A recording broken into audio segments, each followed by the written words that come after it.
Eu acredito que a educação é a única saída, né, para você poder mudar a realidade de muitas pessoas. Inegável, mudou a minha realidade de vida. Eu era menina preta na periferia, que tinha um sonho de ser médica, e existem muitas como eu, só que muitas vezes o que a sociedade faz é fechar todas as portas. Então o que eu tive na minha história de vida foi um pouco de oportunidade, mas infelizmente, eu falo infelizmente porque eu fugi às estatísticas, então a gente coloca um pouco de sorte também, sei lá, entendeu? É um compilado de situações que não necessariamente a outra Thelma que está lá no bairro do Limão com 10 anos de idade, agora, ela vai ter, se a gente não bater de frente, se a gente não falar, se a gente não exigir uma sociedade melhor. E uma sociedade melhor é uma sociedade que fornece o básico para a gente, né, com qualidade, que é a educação, que é a saúde.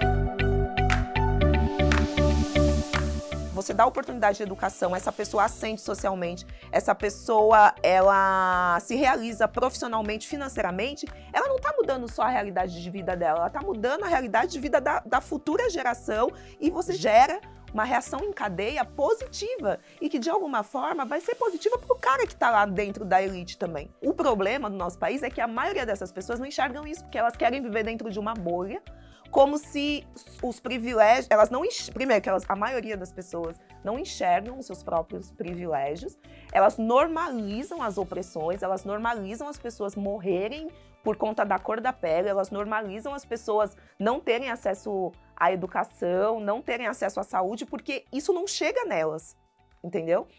E elas não enxergam que isso acaba sendo prejudicial para todo mundo. ProUni, Fies, tudo que tiver de afirmativo em relação à educação, eu sempre serei a favor. Cota também, porque aí a gente entra naquela questão, né, de um reparo histórico que, infelizmente, é uma lacuna por lugar de fala mesmo. Eu sempre fui uma menina extremamente estudiosa, ainda tinha minha mãe me dizendo que eu tinha que ser a melhor, porque depois que a gente cai a nossa ficha que quando você é preto na nossa sociedade, você sempre vai ouvir que você tem que ser melhor, e ainda quando você se mostra melhor, ainda assim as pessoas não reconhecem, ainda assim as pessoas te subestimam, te desvalorizam. E eu falava, cara, então eu sou inteligente, eu consigo estudar para o vestibular e entrar, e eu levei um balde de água fria quando eu cheguei para bater de frente com os meus concorrentes.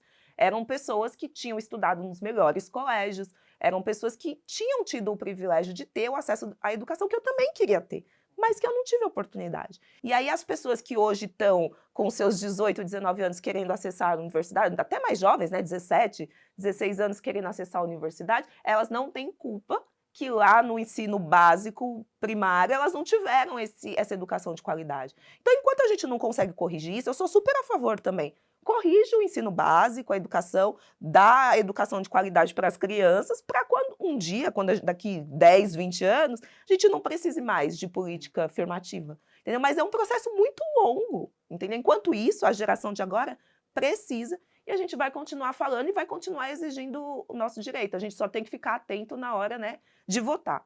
Aí, quando eu fiz o Triangulando, eu não queria falar sobre política especificamente, mas eu trouxe um assunto que tem tudo a ver com política, que é a desigualdade social. E aí entra a observação, né? A hora que eu tive a oportunidade de conversar com um ex-presidente, falei, meu Deus, tem jornalista que queria estar aqui no meu lugar.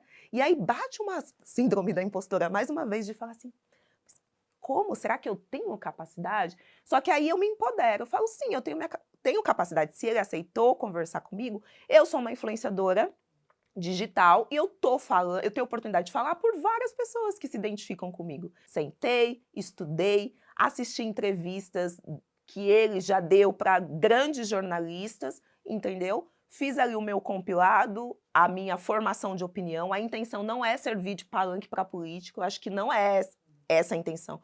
Eu acho que a gente tem que debater política não só às vésperas das eleições, entendeu? As pessoas gostam de ficar inflamado, acirrado, um querendo bater no outro ali.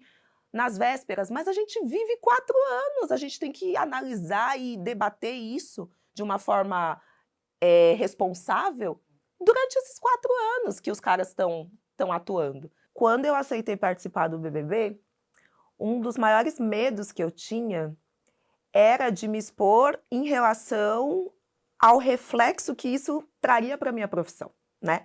Porque a gente sabe o quanto a medicina ainda é um curso elitista, ao mesmo tempo um curso extremamente concorrido, que, né, exige ali uma dedicação nos estudos para você conseguir ter um acesso à universidade.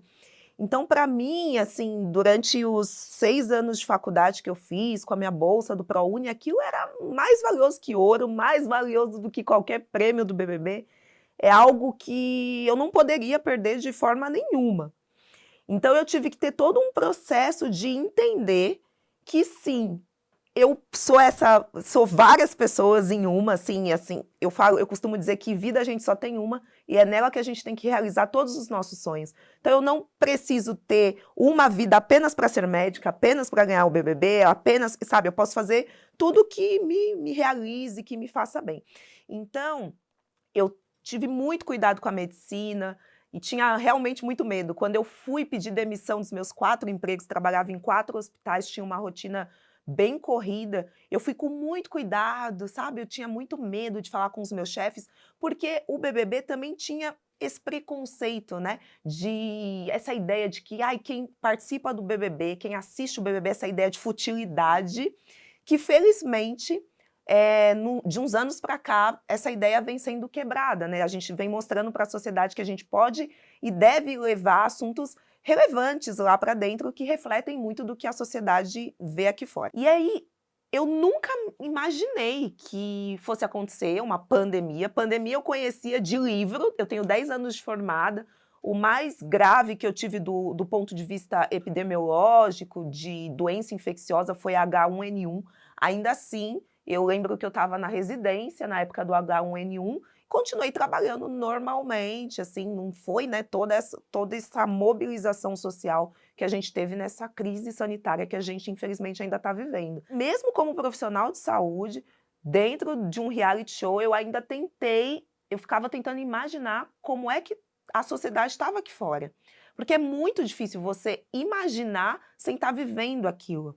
Então, eu lembro que, pelo espelho, ver o reflexo dos câmeras com máscara, foi a primeira vez que eu vi, aquilo me assustou, porque eu estava acostumada a ver pessoas de máscara dentro do centro cirúrgico. E aí eu lembro que apagaram-se as luzes, câmera, aí veio a equipe do BBB na nossa direção, e aí eu lembro que eu, a Manu, a Rafa, e a gente, sabe quando vai caindo a ficha de que, meu Deus, a gente precisa ir mesmo, o que a gente vai encontrar agora? Então, uma sensação de medo, de verdade, e depois quando eu comecei a conversar de novo com os meus amigos, tenho muitos amigos, a maioria anestesiologistas, e aí eles foram falando o quanto a rotina tinha mudado, assim. Então, são coisas que eu não vivi e eu nunca vou conseguir mensurar, assim, o que eles viveram, né? A gente vivia numa rotina de centro cirúrgico, tinha lá uma média de 30, 50 cirurgias por dia no centro cirúrgico, que rodava a sala e vai entrar um paciente aqui, vai entrar outro paciente ali. De repente, cancelaram todas as cirurgias. É por isso que eu falo que essa pandemia, ela trouxe um impacto imenso para a saúde, imenso, e é por isso que eu bato tanto o quanto a gente tem que valorizar o SUS, valorizar o sistema de saúde, cobrar das autoridades isso, porque esse reflexo ele vai durar vários anos. Agora a gente ainda está num momento que a gente está preocupado com leito de UTI com paciente COVID, mas a quantidade de paciente que não diagnosticou doença, que não diagnosticou câncer, que vai chegar uma demanda reprimida de cirurgia. Esse pessoal que eram os meus pacientes, que a gente anestesiava ali, uma vesícula, precisa operar. A senhorinha que não operou a vesícula na pandemia, ela continua precisando operar, e em algum momento ela vai chegar, e infelizmente a maioria dos pacientes vão chegar ainda mais graves, porque não resolveram quando tinha que resolver. Então, assim, pensar tudo isso na cabeça de um profissional de saúde é muito, assim, eu posso dizer, impactante. E aí foi quando veio o convite da Globo de venha trabalhar como comunicadora em relação à saúde. E eu nunca tinha imaginado isso, mas para mim foi muito gratificante, porque como eu tinha medo, olha só, eu entrei com medo de ser cancelada profissionalmente, porque como pessoa eu nunca tive medo não, mas profissionalmente, sabe, de sair e os meus chefes falarem, ai, desculpa, você, assim, não, você envergonhou a classe, desculpa, é uma vergonha te dar emprego de novo. Eu tinha esse medo. E aí, de repente, eu me vejo com a oportunidade de falar sobre saúde para o Brasil inteiro. E aí, o que as pessoas que me chamaram para trabalhar falam é que eu sou a médica que consegue conversar com as pessoas que se identificaram comigo através de um reality show. Entendeu? E eu fico muito feliz, porque eu também era essa médica quando eu atuava em consultório, que anestesista atua em consultório, mas um pouco menos. Mas as oportunidades que eu tive de sentar ali atrás da mesa e conversar com os meus pacientes, eu tentava fazer isso também, convencê-los de fazer a coisa certa. Em relação à representatividade no BBB, aquilo é um experimento social. Então, uma vez que nós, né, pessoas pretas, somos a maioria, então as pessoas tinham que primeiro normalizar a nossa presença no reality.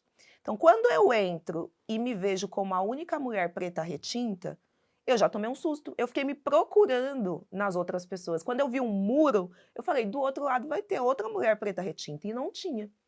Tinha o Babu, que foi uma pessoa que eu me aproximei por questões de irmandade, de pautas raciais mesmo, porque é isso.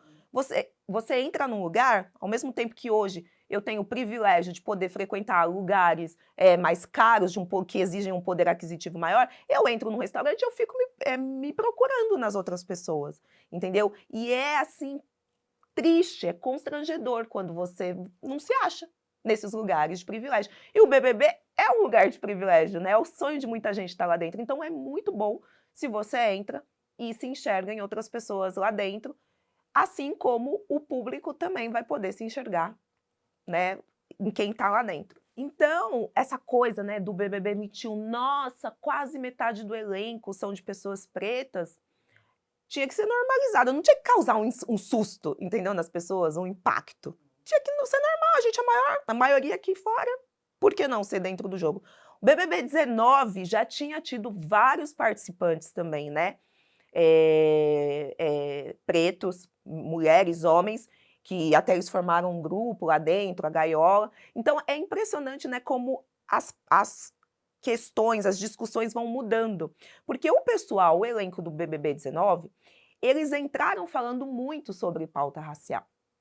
Né? Eu lembro que o Rodrigo, a Gabi, eles até se colocavam num papel de ensinar, que a gente não tem mais que se colocar hoje em dia, que na verdade a gente já está de saco cheio, né? Porque ninguém quer ser professor, acho que todo mundo tem hoje condição de pegar um livro e estudar sobre o assunto e buscar cada um ter suas posturas antirracistas, e ainda assim, lá dentro do reality, eles se colocaram nesse papel de, olha, deixa eu te falar, não é assim que fala. E aí aconteceu o quê? Eles foram tidos como os militantes chatos. Aí beleza, entra Carol Conká, Lumena. Aí a gente teve a oportunidade de ver outra coisa acontecendo ali, que é o quanto pessoas pretas são desvalorizadas, né, no ramo de figura pública. E assim, hoje eu falo sem a menor sombra de dúvida. O cancelamento para o homem, para a mulher preta, no nosso país, é muito maior. Eu sei porque eu já fui cancelada, e olha que eu sou uma pessoa que eu sempre tento ter muita responsabilidade em todo o posicionamento que eu tenho. Mas assim, eu sofro hate diariamente. Primeiro por ter ganhado um reality show histórico, entendeu? Que as pessoas simplesmente não aceitam. Muitas pessoas simplesmente não aceitam. Então, acho que são vários questionamentos, assim, e o cancelamento realmente sempre vai ser maior. Você vê, Carol Conká eu acho que ela teve, sim, erros dentro do jogo, e foi uma oportunidade de mostrar que pessoas pretas, pessoas brancas erram, e que as pessoas não têm que colocar a gente na mesma caixinha. Quando eu falo com mais, como eu posso dizer, com mais força mesmo, eu sou tida como soberba, arrogante. Quando eu me calo dentro do jogo, eu era planta, entendeu? Então, assim, nunca tá bom. sempre vai ter alguma coisa da pessoa te criticar. E a gente vê que você pega uma menina branca, às vezes tem a mesma atitude dentro do jogo e não sai com cancelamento como Carol Conká saiu. Eu digo que ela teve alguns erros lá dentro, que ela mesma reconheceu depois, mas que o índice de rejeição que ela teve, com certeza, foi muito maior ali. Só a cor da pele dela já foi um grande ponto de partida para essa rejeição.